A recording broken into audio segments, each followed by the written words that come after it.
Desde el Ministerio del Trabajo. Ministra, muchas gracias por recibirnos, porque además tienen mejor estudio que nosotros, por lo que han visto. Bueno, ya. Sí. Y estamos para poder hablar de algunas cosas que son parte de la agenda del Ministerio del Trabajo, obviamente, porque además tan solo ayer, en la sala de la Cámara de Diputados y Diputadas logramos aprobar la propuesta de salario mínimo acordada con la Central Unitaria de Trabajadores y el subsidio a las pymes y todo lo que estaba en ese proyecto que era parte del acuerdo. Así que partamos por celebrar ese primer paso porque nos falta el Senado, pero ya es un gran avance esta aprobación. ¿En qué consiste, cierto? Hablábamos el otro día con el ministro Marcel, este aumento a 400.000 pesos para agosto, pero que tiene que tener también un efecto inmediato después de que salga como ley. Y el apoyo a las pymes, porque surgieron críticas al principio de que las pymes estaban como, ¿cómo vamos a sostener esto? Entonces, partamos por explicar el salario, el subsidio canasta y subsidio pymes. Ya, buenos días, ministra, Sí. gusto estar Buenos contigo, con todas las personas que nos ven. Efectivamente, ayer se aprobó en la Cámara de Diputados el reajuste al salario mínimo que contempla una primera etapa a contar del primer sueldo que se va a recibir en mayo, que aumenta en 30.000 pesos. Entonces va a quedar en 380.000 pesos y a partir de agosto va a quedar en 400.000 pesos. Esta parte de reajuste salario mínimo se acordó y se conversó en conjunto con la CUT, que hace 6 años que no había un acuerdo y constituye además una muy buena noticia porque es el reajuste más alto que hemos tenido en 25 años. Sin lugar a duda, es un esfuerzo importante y que estamos contentos y contentas de que avance rápidamente además en el Congreso. Falta el Senado, que sería la próxima semana. Este proyecto además contempla otras dos cosas muy relevantes, que es el reajuste de la asignación familiar y el subsidio único familiar, así como también un aumento con motivo de las alzas en la canasta básica y que va a irse pagando también en conjunto con la misma fecha que a partir de mayo en adelante se aprueben en la ley en definitiva, ¿ya? Y en tercer... Es importante porque es el reajuste que se produce con el reajuste del salario de estos subsidios, de estos apoyos, y además el aumento. O sea, se reajusta y se aumenta. Claro. En primer lugar, siempre se reajusta la asignación familiar y el SUF, lo mismo que se reajusta el salario mínimo. Claro. Y por eso en los últimos años también se habían reajustado 500 pesos por año, digamos. Muy poquito. Muy poquito. Ahora se van a reajustar en más de un 40%, casi un 50%, ambas asignaciones, con motivo del aumento del salario mínimo, primero, ministra, y en segundo lugar, con motivo de este bono compensatorio para apoyar este aumento compensatorio, ¿cierto?, de las asignaciones, para apoyar precisamente los aumentos de precio en la canasta básica, ¿ya? Y el tercer elemento que se legisla es el apoyo a las pymes, porque en nuestro país las pymes generan más del 50% de los empleos. Claro. Entonces, queremos avanzar en mejores derechos laborales, un mejor ingreso, donde el sueldo es un tema esencial, pero también tenemos el deber de cuidar el empleo y por eso el proyecto de ley y la negociación que llevó el ministro Nico Grau con las MIPYME acoge en buena medida también la opinión de las empresas de menor tamaño porque sabemos que el empleo es muy importante y sabemos que el esfuerzo tenemos que hacerlo caminando con las y los trabajadores y también con la pequeña y mediana empresa. Hay que darle un empujoncito y un apoyo que es transitorio. ¿Cómo se produce este apoyo a las pymes? Que es también quizá los que pueden estar viendo, han surgido mucho emprendimiento a propósito de la pandemia, entonces cuando nos siguen en Instagram nos preguntan, yo tengo una pyme, ¿cómo lo voy a hacer? Se asustan, entonces tratemos como de aterrizar un poquito este apoyo para que se comprenda más por parte de quienes tienen un emprendimiento. Muy bien, lo que van a tener que hacer las pymes es inscribirse en la página de impuestos internos, ¿ya? Pueden postular las pymes que tengan un nivel de ventas inferior a 100.000 UF anual, tienen que postular a través de la página de impuestos internos, que básicamente va a ser la tarea como backstage, ¿no? La institucionalidad pública, el servicio, va a cruzar sus bases de datos, va a ver si califican por el nivel de ventas. Para que no entren grandes. Exactamente. Empresas. Y por otro lado, desde las bases de datos del seguro de cesantía van a estar detectados los trabajadores que son remunerados con salario mínimo, porque cuando el empleador a ti te cotiza como trabajador o trabajadora, lo hace informando tu sueldo. Entonces nosotros sabemos como gobierno, como Estado más bien dicho, quiénes son los trabajadores que ganan sueldo mínimo.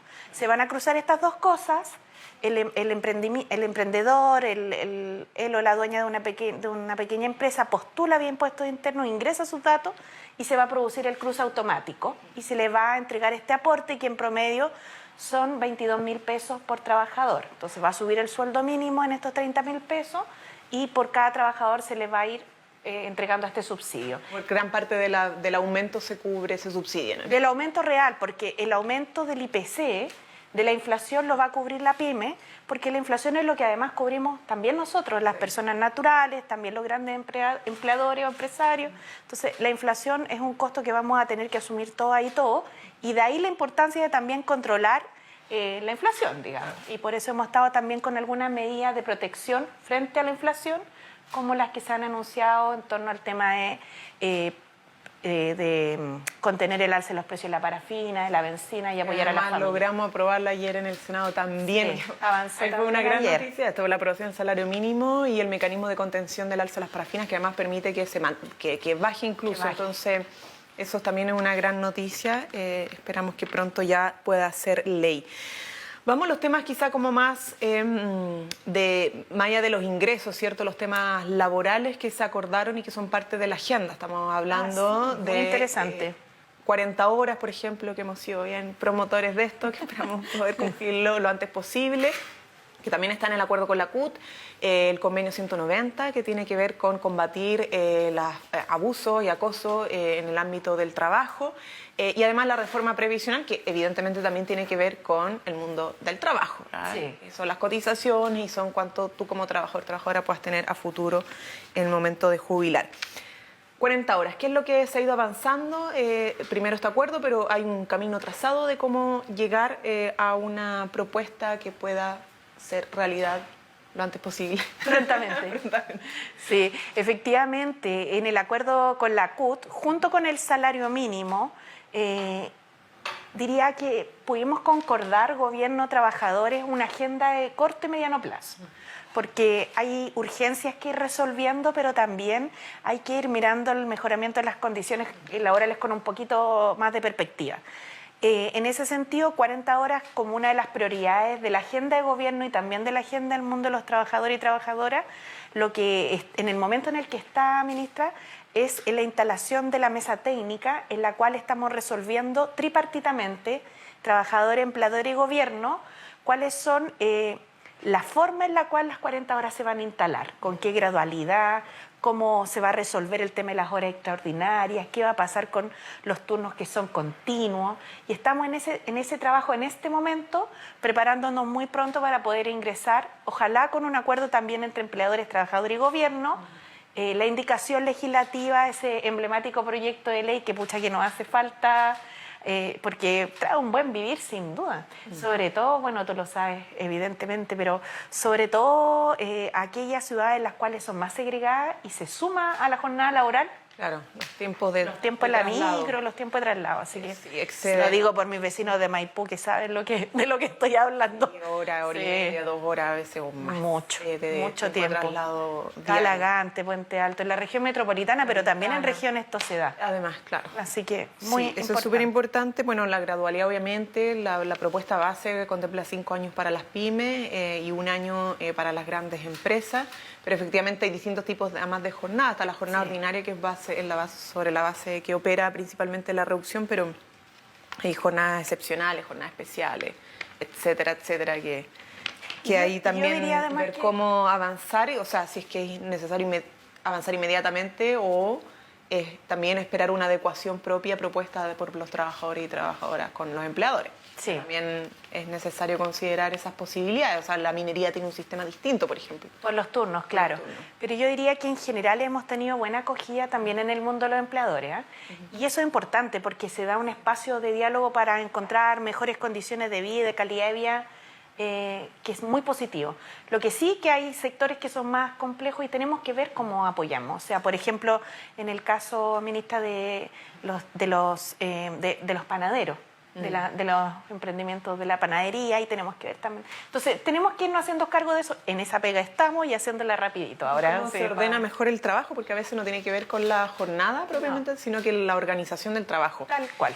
Ya, nos queda poco tiempo, entonces, convenio 190. Ya, el convenio... Expliquemos esto para la gente porque es súper importante Sí. a propósito de los casos que hemos tenido más de maltrato, y sí. incluso suicidios, lamentablemente, en el mundo laboral. Sí, yo cortito quiero explicar una cosa. La suscripción de un convenio internacional por parte del país lo que hace es ponernos una meta en la cual tenemos que llegar, un estándar, una base en la cual Chile tiene que mirar sus relaciones laborales y su legislación.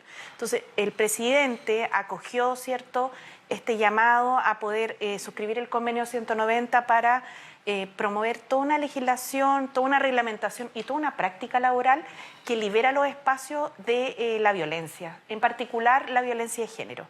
El camino para suscribir el convenio 190 de la OIT tiene ciertos pasos que tienen que cumplirse en conjunto con Cancillería y con la ministra Antonia Urrejola. Estamos trabajando en eso, pero básicamente lo que tenemos que hacer es promover una consulta tripartita también, Camila, porque nuestro país además suscribió antes otro convenio internacional de la OIT que señala que para este tipo de trámites tenemos que hacer del tripartismo una realidad.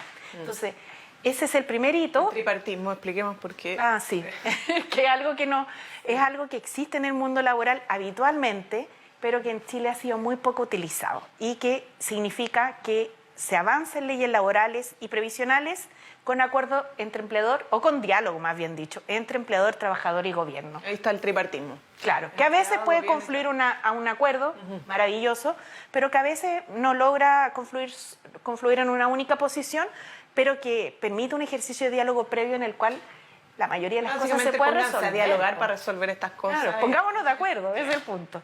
Y en el 190, sin duda yo creo que vamos a tener acuerdo, porque es evidente que es contributivo para el clima laboral, para la dignidad de las personas, para el buen vivir, así que ¿cómo? Y te evita otros problemas, ¿Cómo no? además. Por supuesto. Sí, es muy así importante. que con toda la fe ahí. Y reforma previsional. Partieron los diálogos, pero Sí. yo creo que es importante, o sea, estos diálogos parten de una base, ¿cierto? No es que como que volvamos a discutir desde cero nuevamente una reforma previsional. Han habido 2 grandes intentos de reforma previsional. Yo lo que digo es la tercera es la vencida, así que esta tercera vez tenemos que lograrlo. Así tiene que ser. Tenemos que lograr sacar la reforma previsional con este gobierno. Sobre qué se sustenta nuestra propuesta de nuevo sistema de pensiones, y despejemos también quizá algunos fantasmas ya para ir cerrando esta transmisión. Bueno, lo primero, invitarles a visitar la página web pensionesparachile.cl, donde se pueden informar de la fecha de los diálogos en cada una de las regiones del país. De hecho, hoy día se está desarrollando en la 4ª región los diálogos. Antes de ayer fueron en Rancagua. Y si bien es cierto que tuvimos antes 2 comisiones de expertos que recogieron tanto un diagnóstico como propuesta en torno al tema previsional, el proceso de diálogo que estamos llevando adelante pone en el centro la legitimidad social del proceso, porque recomendaciones técnicas tenemos muchas.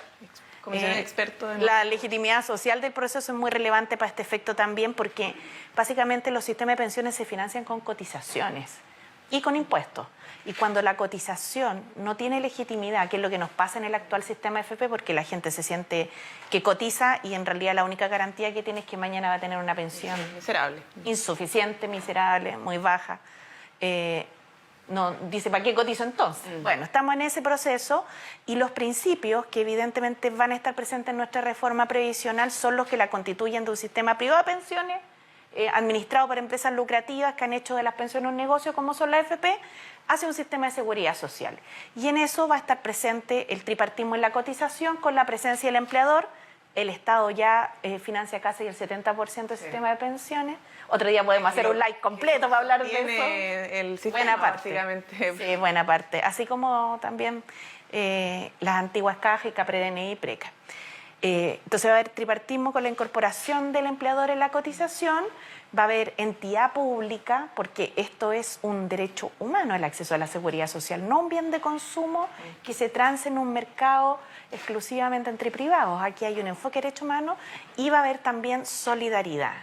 ¿Cuánta solidaridad? Es algo en lo que nos tenemos que poner de acuerdo en los diálogos, pero Dos cosas decir. Primero, lo que hemos dicho reiteradamente, aquí no hay ninguna expropiación de los fondos de la capitalización individual.